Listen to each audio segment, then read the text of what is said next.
Jesus, o Cordeiro de Deus. Isaías 53, verso 7. Ele foi oprimido, afligido, mas não abriu sua boca. Como o cordeiro foi levado ao matadouro, como ovelha muda perante os seus tosqueadores, assim ele não abriu a sua boca. Jesus, o Cordeiro de Deus. A obra expiatória do Cordeiro de Deus. A salvação da alma não é uma obra do homem, pois é um dom gratuito de Deus. Assim podemos entender que o homem nada poderia fazer para salvar a si mesmo, nem o seu próximo. Mas Deus, em sua infinita sabedoria, providenciou tudo o que era necessário para salvar a humanidade, inclusive o Cordeiro do Holocausto, que é Jesus Cristo. Apocalipse 5, o verso 7 ao 10. Deus amou o mundo de tal maneira que amou a mim e a você. O Cordeiro de Deus morreu na cruz sem pecado algum, só porque amou a mim e a você. Com amor eterno te amei, pois com benignidade te atraí. Jeremias 31, verso 3. O Senhor não se esqueceu de você. Você está desanimado, desesperado, as coisas não consegue entender que estão acontecendo e deixando triste, frustrado, cansado. Vá até ele lhe espera de braços abertos. Nele teremos o descanso para nossas almas.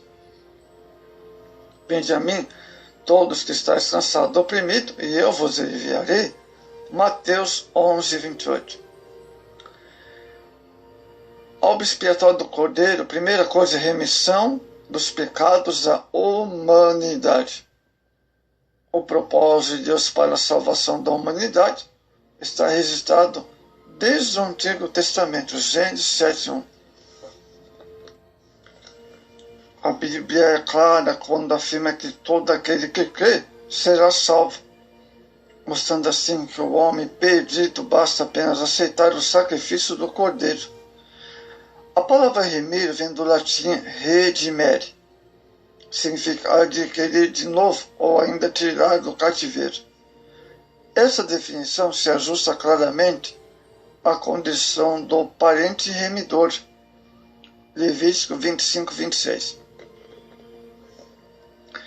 Na Bíblia, a palavra remissão toma também o sentido de perdão de dívida, Deuteronômio 31, 10. Assim entendemos claramente a importância da obra da remissão de nossos pecados realizado por Jesus na cruz do Calvário. Ou seja, remir em relação aos pecados cometidos pelos homens é uma prerrogativa exclusivamente divina de Cristo. Salmo 130, o verso 4. A Bíblia diz que Jesus afirmou: todo o poder é me dado nos céus e na terra. Mateus 28, 18. Isto é, ele, Cristo, detém em suas mãos toda a autoridade, inclusive para perdoar o maior pecador. O batismo com o Espírito Santo. João Batista disse que ele é o próprio batiza com água para arrependimento, mas o Cordeiro de Deus quer o mais poderoso do que ele, batizar os crentes com o Espírito Santo. Marcos 1,7. Após a salvação, torna-se necessário para o crente o batismo com o Espírito Santo, que capacite para a guerra espiritual que terá de enfrentar.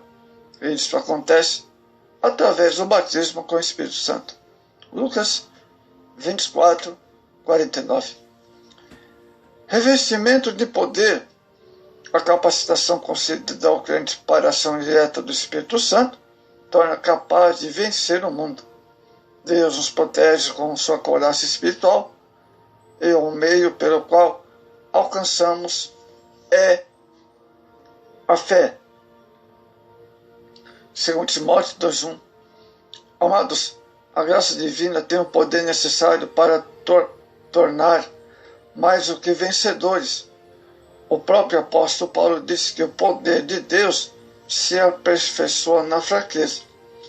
Segundo Coríntios 12, no verso 9. Vamos ver agora o Cordeiro de Deus tira o pecado do mundo, continuando sobre Jesus, o Cordeiro de Deus. A expressão utilizada por João ocorre 2 vezes no Novo Testamento. Evangelho de João 1, 29 e 36. E ambas têm a relação com Isaías 53, no verso 7. Todas as vezes que a Escritura faz referência a Jesus, o Cordeiro de Deus, revela seu sofrimento como o segundo Adão encarnado,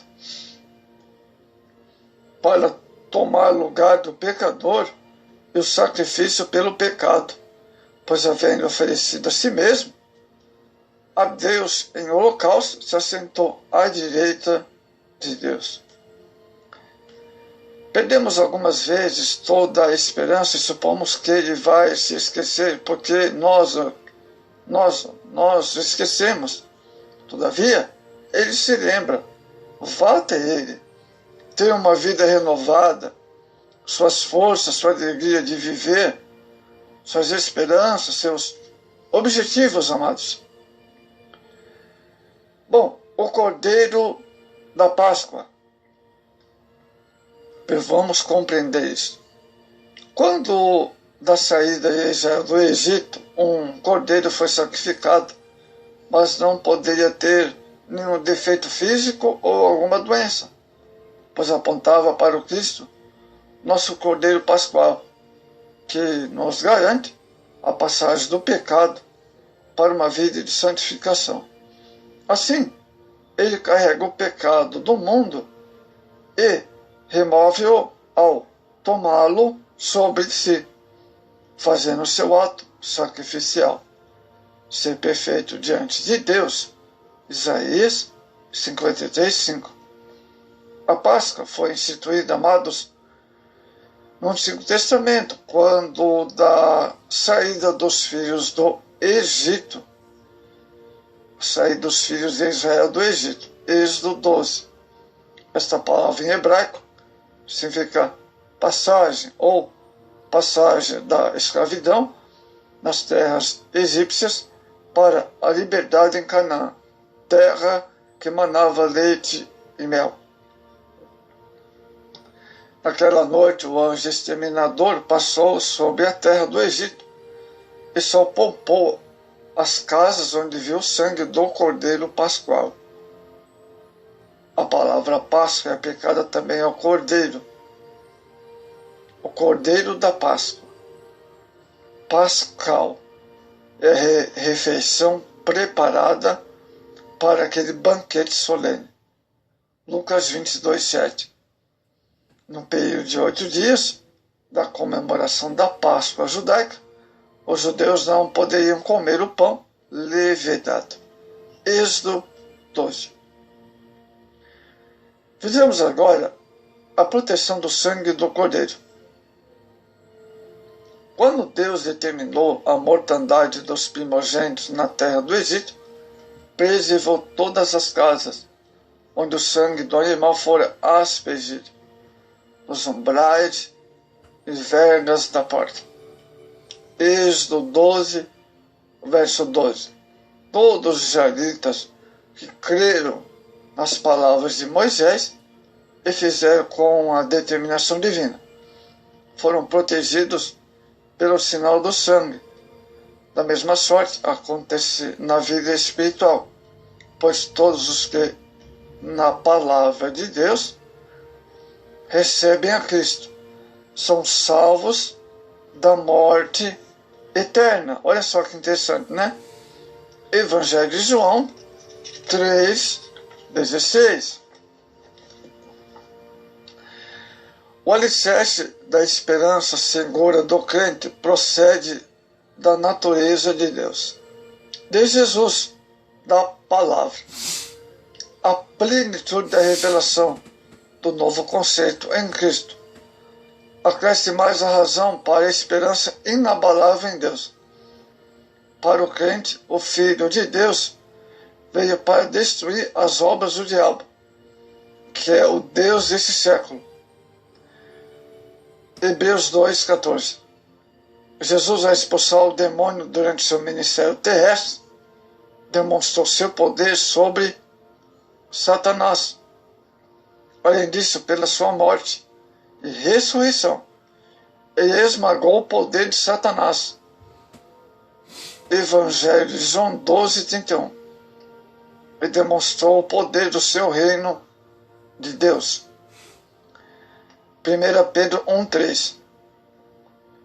Jesus, pois, é chamado de nossa esperança. Colossenses 1,27. Devemos depositar nele nossa esperança mediante o poder do Espírito Santo. Romanos 15:12. A eficácia do sangue de Jesus. O sangue de Jesus derramado no sacrifício na cruz do Calvário é poderoso para aniquilar todo e qualquer todo e qualquer pecado cometido pelos homens. O seu poder não é limitado pelo tempo e atinge todos os pecados daqueles que creem em seu sacrifício espiritual em todas as épocas. Nesses últimos 2000 anos, o sangue de Cristo remiu os pecadores do passado, do presente e do futuro. Efésios 1, versos 7 ao 10.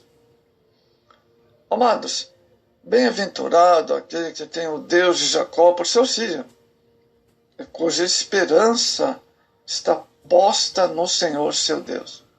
Salmo 146, verso 3 ao 5. Por conseguinte, a esperança firme do crente é uma esperança que não traz confusão. Romanos 5:5. A esperança, portanto, é uma âncora para o crente através da vida. Hebreus 6:19. Amados, a vida de pecados originários da queda do homem requer uma purificação, ou seja, uma real lavagem, para tornar o viver limpo do pecado, que concebido gera a morte. É o meio pelo qual isso pode ser alcançado. Foi providenciado por Deus desde a fundação do mundo. Assim, é o que Cristo, o nosso Cordeiro Pascual, tomou nosso lugar, sacrificou-se a si mesmo para nos dar liberdade, que se traduz por uma vida livre de pecado, desde que você também viva em comunhão com Ele.